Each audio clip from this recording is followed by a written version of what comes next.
So yeah, my presentation is Tragically Beautiful, The Loss of the Monstrous in Contemporary Romantic Narrative. So I want to focus on the concept or the myth of the monster and how it has changed over the last couple of centuries. For that, I want to use Philip Cole's The Monstrous conception from his book, The Myth of Evil. So Philip Cole's conceives 4 possibilities of evil that you can see here: the monstrous one, the pure, the impure, and the psychological. For this presentation, I want to just focus on the monstrous conception, which means someone or something that's capable of pure evil. That's someone that is able to decide to do evil. And Philip Cole makes a difference between modern fiction and everything before it. Before modern fiction, we could see things as, for example, the Greek demons that weren't purely bad or purely good, but we associate them with like evil-ish things. However, from the modern fiction onwards, we're going to start seeing creatures that are just pure evil, that do evil for evil's sake. And see that I see creatures and not people, because the fact that someone or something is capable of doing absolute evil makes them constitute a whole different class, a non-human class. So the moment in the fiction someone or something decides to be purely evil, they're a monster.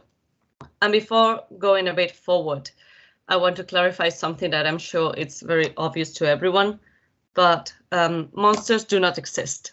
Okay. What I mean is that oftentimes we see media and social platforms use the word monster to refer to someone who has something that we deem as evil. So criminals, political opponents, whatever.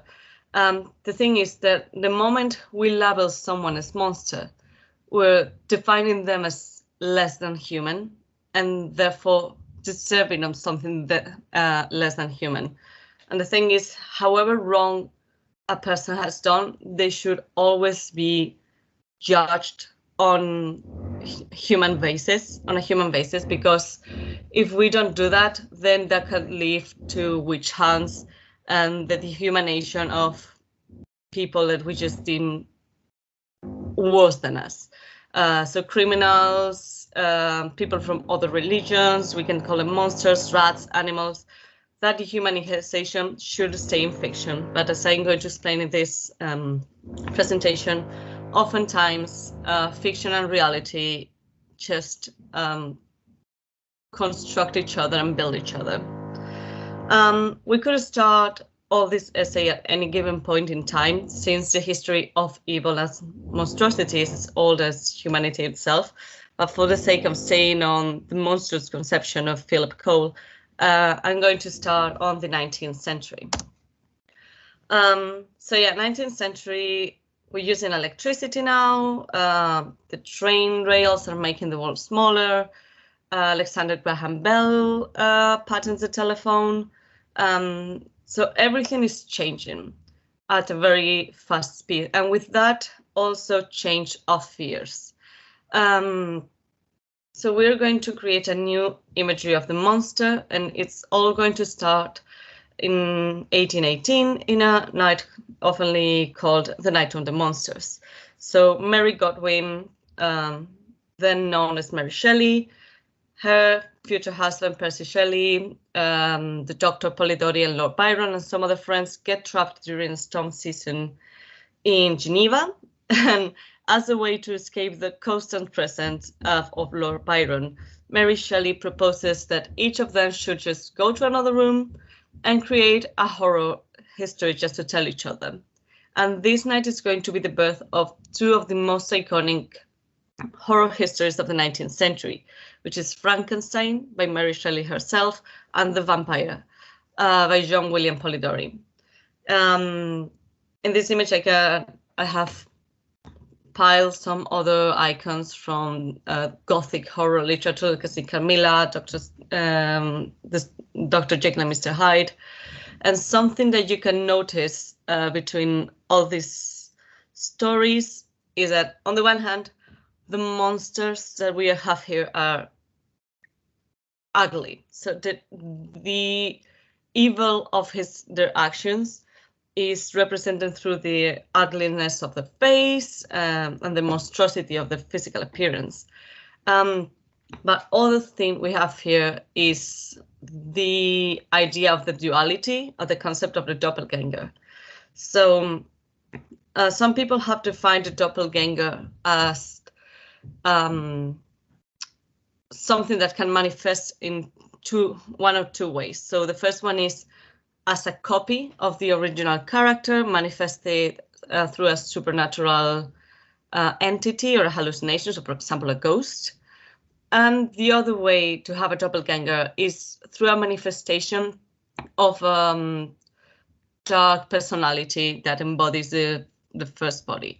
So as we see here, that duality, that doppelganger, is present in every single piece. So Frankenstein has Victor Frankenstein as this very modern, quite positive man, and his own version of evil and the horrors of the new technology represented through his monster. Dr. Jekyll and Mr. Hyde also relates to that fear that new science is provoking. However, once again, we have Jekyll as being this not maybe beautiful, but at least normal looking guy, just not capable of doing evil, and his evil side as Mr. Hyde. The picture of Dorian Gray, once again, the more evil that Dorian becomes, the uglier he's going to get, but that ugliness is going to reflect on his portrait and not his body himself. And then we have the vampires, the vampire Camilla and Dracula. So in general, whether this doppelganger manifests in the original body or outside of it, we will always carry this idea of the evil side of someone as being monstrous. And for creatures like vampires, we can refer to Sigmund Freud's the uncanny. So Freud uses this term uncanny or unheimlich. I'm sorry, I don't speak German, but to refer to something that used to be familiar, but stopped being familiar after repression. So when we face something that used to look familiar, but it doesn't anymore. So for example, something that should look human, but kind of doesn't, we're faced with a feeling of fear. That's what happens with vampires. You're going to notice also that I have divided these species in two groups, not especially by date, although there is a big gap between the late 1810s and the 1870s. It's not that horror literature stopped. We have Wuthering Heights, we have the Mask of the Red Dead, but they are not as focused on this figure of the monster, save maybe the Legend of Sleepy Hollow. The reason I have divided this is that something happened after 1872, and that's a publication of Cesare Lombroso's L'Uomo Delinquente. So if someone is not familiar with physiognomy, physiognomy is a pseudoscience that links one's physical appearance, especially the face, to the personality. Cesare Lombroso is not the father of this pseudoscience by far. It had been around for centuries, but he's one of its more prominent figures. The thing is, Lombroso started to link the physical appearance of some people that he deemed morally evil. But the bad thing about that is that he drew his conclusions from people that were already labeled as criminals. And that demographic was mostly built by people of color, poor people, and people with mental or physical disabilities. So what happens is that when you reinforce that people that look like these people are morally evil because they are already in jail. Well, what you're going to do is feed this system in which we're all going to ostracize them more. The 19th century is going to be very significant on changes in criminology and the police system, and many of those changes are going to come from sciences like Cesare Lombroso's physiognomy or Bertillon's classifications for mugshots. And it's very funny to see how 60 years before L'Uomo Delinquente was published, Mary Shelley was publishing Frankenstein, because they seem to have a very similar base. However, Frankenstein remains in fiction, while Lombroso is starting to construct reality. As people like the criminologist Vicente Garrido has explored, our notion of what is scary and what we deem as monstrous is going to change a lot in the 20th century because of all the socio-political changes like wars, the rise of the serial killers in the United States. So from the 20th century, the monster in fiction is going to change or adapt. But we're not going to completely lose these monsters from the 19th century. We're just going to reinvent them. And I want to use this quote by Camilla. I have been in love with no one and never shall, she whispered, unless it should be with you. So yeah, we're going to transform the 19th century monsters as a romantic metaphor, and especially a queer romantic metaphor. And yeah, I use Camilla as sort of a bridge because Camilla has been one of the pinnacles of the vampire as a queer romantic metaphor for the last couple of centuries.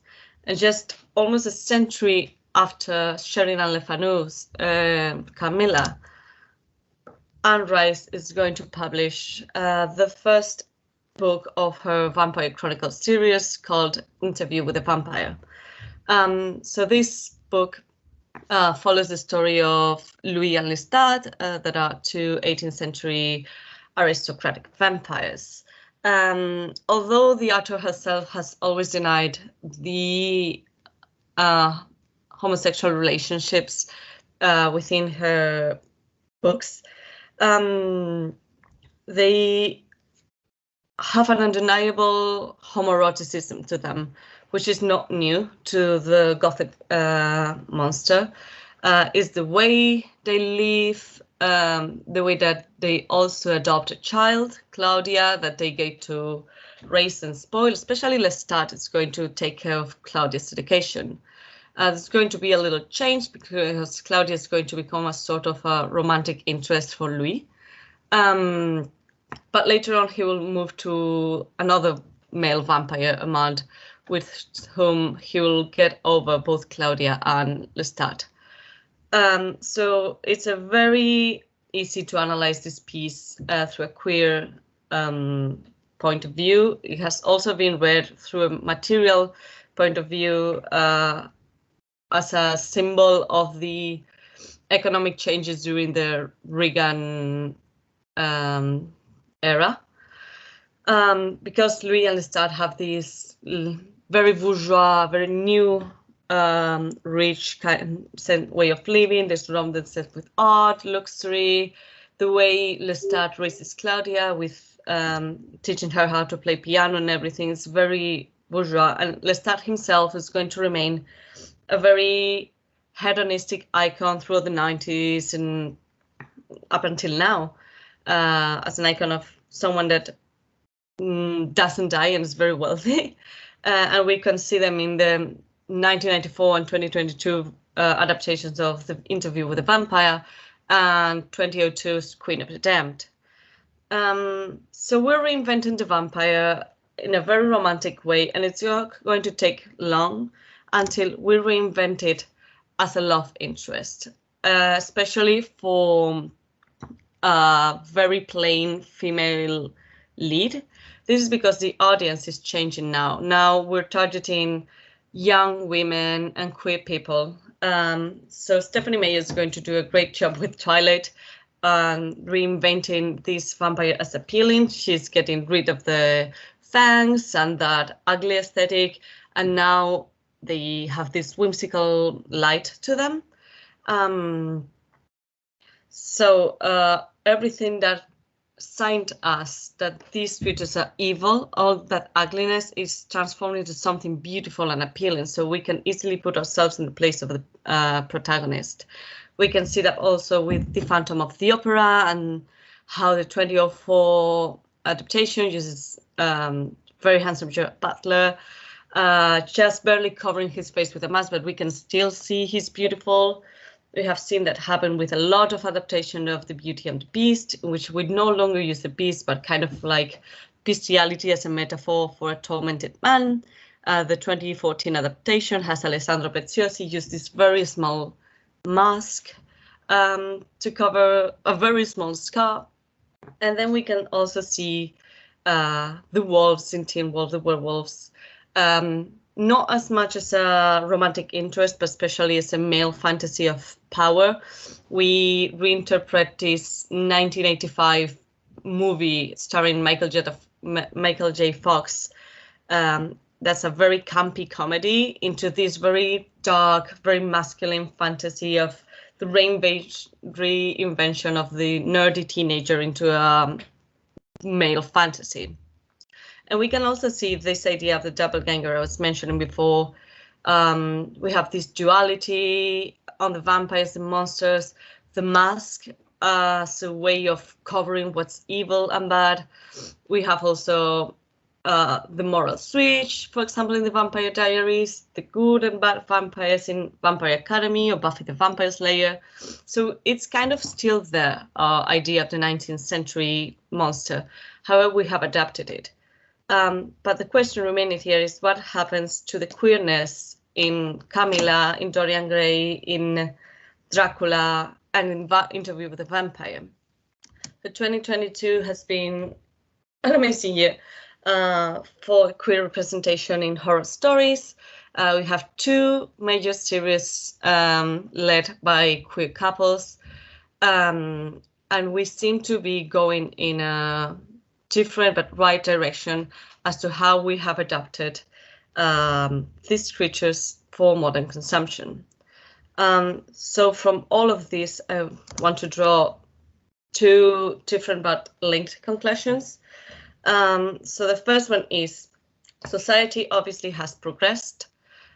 With that progress, so has evolved our fears, but also our needs and desires. And in the society of consumption that we live in, we have to commodify that desire, and everything has to be created and popularized to make it as profitable as possible. It's not that women and queer people weren't an audience before, it's that they now constitute an economically more significant demographic. So now we adapt their desires and their present into something we can sell.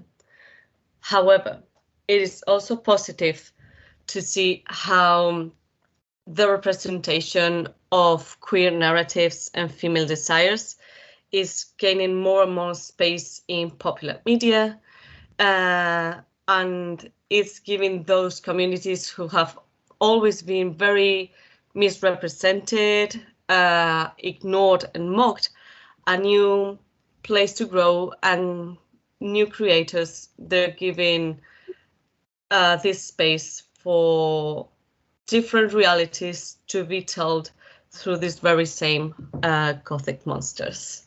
So this is all, and thank you so much for your attention.